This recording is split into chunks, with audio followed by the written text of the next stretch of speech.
With the Super Bowl upon us, the Pro Bowl here, the Senior Bowl here as well, and coaching changes galore, it's time that we talk about some of what's been going on in the NFL landscape lately. You're listening to Money in the Bank. So to get this video started off, we got to jump into Joe Brady and the Buffalo Bills. Feeding into the Buffalo Panthers narrative, Joe Brady will become the new quarterbacks coach for the Buffalo Bills, while Ken Dorsey moves up to the OC position, and Brian Daboll has taken the head coaching position for the New York Football Giants. Now, here's the thing. What do I think of this move? I think it's a great move for Joe Brady because it puts him back into a position where he gets to be on the NFL staff, be around the NFL game, but not be expected to carry the load of orchestrating an NFL offense, which I still think he had a lot to learn. Only 32 years old, very young guy, but he had a meteoric rise to the OC position in Carolina in 2020.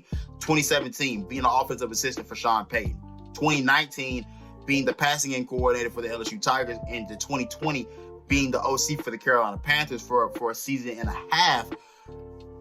That was a very quick rise. And I mean, talk about a guy that was already getting head coaching interviews after year one. I mean, we're talking about a guy that was going to be on the same plane as McVay and Zach Taylor. And at only 32 years old, he can still get there. It's just a matter of he has to really learn how to coach at this level.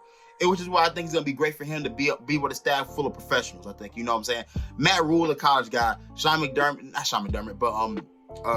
Phil Snow, college guy. A bunch of college guys being put together in one room. I never thought was the greatest recipe for success.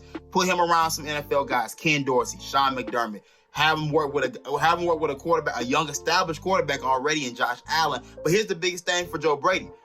You know, Josh Allen still has things he has to accomplish. You're talking about the jump he made from year 2 to year 3, now from year 3 to year 4. The next step for Josh Allen is to be an MVP and to get to a Super Bowl and or win a Super Bowl. That has to be the next goal for Josh Allen. He's gotten to an AFC title game. He's had big passing numbers over the past couple of years. The next step for him is to get to that MVP level. So for Joe Brady, it would do wonders for him if he could help coach Josh Allen into an MVP level, whether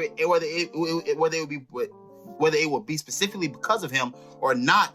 Being surrounded by that can only do you some good in this space. So Joe Brady being the quarterbacks coach for the Buffalo Bills, a plus, I think, for everybody involved. Now let's get into the Senior Bowl. The Senior Bowl now taking place in Mobile, Alabama.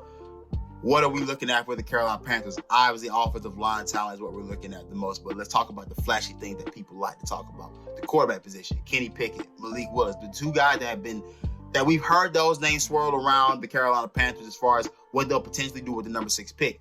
And just me giving my thoughts real quick, Malik Willis for me has been QB1, not necessarily because he's the most ready, but because he has the most upside. He has the most skill level I think you can work with to turn it into a superstar. Kenny Pickett is a guy that for people and scouts, it reminds them a lot more of Joe Burrow, not because of style of play, I think, but I think because of a guy that's experienced, had college experience for several years on end. Progressively got better as time went along, finally popped in his last year. Can he be a guy to take you to the next level? I understand the comparison. I don't see the game. I don't see Burrow was a gamer, and that's something you can't really quantify. Pickett, I think, is a good quarterback. I think in the right situation, he is a guy that can help stabilize the team early, but it's got to be the right situation. Reminds me a lot more of Matt Jones, not because of how they play, but just mainly because of Matt Jones was always the guy that I deemed as a guy. Well, I didn't have high praise for Matt Jones, but he was the guy that I knew in a stable situation could give you stable output, and that's what he did for New England this past year. Did it come with some highs and lows? Of course, but he's the guy that I think can stabilize you and help you be a playoff team if you have a coaching staff that's ready and a team that's already ready-made. I don't know where that team is or who will be the team that will be looking to grab Kenny Pickett, but Malik Willis is the guy that I think that you see Josh Allen like potential in terms of is raw and uncut right now. But if you get it in the building, you get the right coaches around him, and you allow him to grow, this could be huge. This could be huge, elite level talent that you're working with right here. A guy that can make all the throws, a guy that has the mobility, has the running ability, I think, and can throw from within the pocket. A lot of his tape is him throwing from within the pocket and on the run as well, showing you how talented that arm is. I think Malik Willis is the guy I would lean towards if I'm Carolina because of the upside. You don't have a roster that's really ready-made for a quarterback that can't whose talent level can't surpass his situation. You don't have the team. You don't have the roster build for that. Now, of course, it all comes down to what Ben McAdoo wants. Obviously, Ben McAdoo in the past has not been a big fan of Sam Darnold. I would imagine they are going to be looking into a quarterback, because that can't be, this can't be the answer moving forward. Because I mean, look, one more year of Sam Darnold and everybody's getting fired, which I'm actually okay with. But let's proceed. And just to touch on a little bit of the Pro Bowl, obviously we have Brian Burns and Stephon Gilmore. Great to see Brian Burns get some recognition and become a Pro Bowler. Stephon Gilmore obviously coming in as well, adding another Pro Bowl into his resume. So that's great. But let's talk about the Super Bowl here toward the end. How do we feel about the Rams versus the Bengals? One, I couldn't have told you that the Bengals would have been there. I had the Chiefs picked in 21-3 at one point in the first half. Looked like I was pretty much right. But let's get into it. Look, the Rams are my pick for this game. I don't really see a scenario. It's hard to pick against a guy that's won a game where he's got sacked 9 times, still came out with a victory, was down 21-3, still came out with a victory. But I do think you face a team in the Rams that matches up, that the things they do well just so happen to be the things that the Bengals are bad at. They have a great pass rush.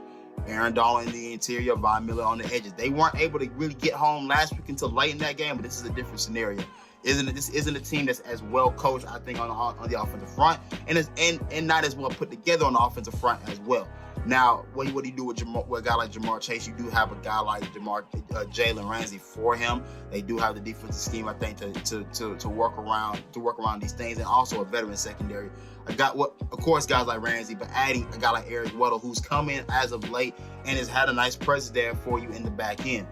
Now, ultimately, I just think that it's going to be too much for that Bengals defense. A defense I think has gotten by, but I mean, I think they've gotten by because they've just been playing hot football. I don't necessarily think they're a great defense, but that's all it takes for you to get to these games. Just get hot at the right time.